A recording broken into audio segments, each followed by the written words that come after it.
Okay, Barb. Again, I'm just adding to what Sarah's already said around bringing that puppet and play together. For me, a couple of things happen for children in terms of puppets provide a release opportunity for children when things are bound up. It's a great mechanism and great tool and support to be used throughout the day and not at just one. I think oftentimes in early childhood, we use puppets for one component or one scheduled time of the day. So I think the more that the adults in those spaces can move towards becoming more flexible, then we open up more opportunities. Um, what I'm referring to is really puppets provide a lot of freedom.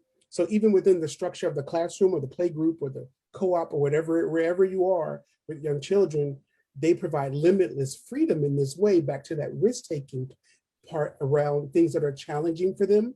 So instead of it being challenging and not achievable, I think puppets are an excellent medium to help children see things or interface with things that are challenging to become achievable in multiple ways because they determine it for themselves. So back to, again, that whole competence building that leads to the confidence.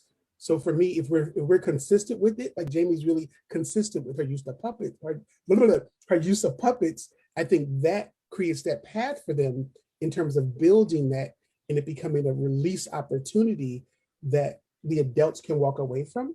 So for me, is that how are we becoming more flexible between that puppet and the expressions, the multiple expressions of play that we may be used to and that we may not be used to.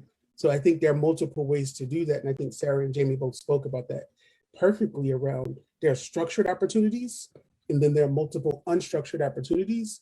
And for me, I lean more towards the unstructured ones just because I think children have so many rules and expectations already. So I don't want to bring something that's free in my mind as a puppet and then put all these rules on it. So for me, that's how they come together. It's another way for me as the adult to provide them this path. Um, so it's both and, not either or. That's what I'm trying to say. Mm-hmm. It's a both and opportunity for them to release a lot of things that have been held up. And I think puppets and play, that kind of false dichotomy between play and learning, I think puppets are another place where the rubber hits the road to say, no, it's not play versus learning, it's play and learning. And I think puppets are one of those pieces that if we fully understand it as the adult, then we're going to provide multiple opportunities and experiences for young children and ourselves to engage with them, to link that play and that learning in multiple ways.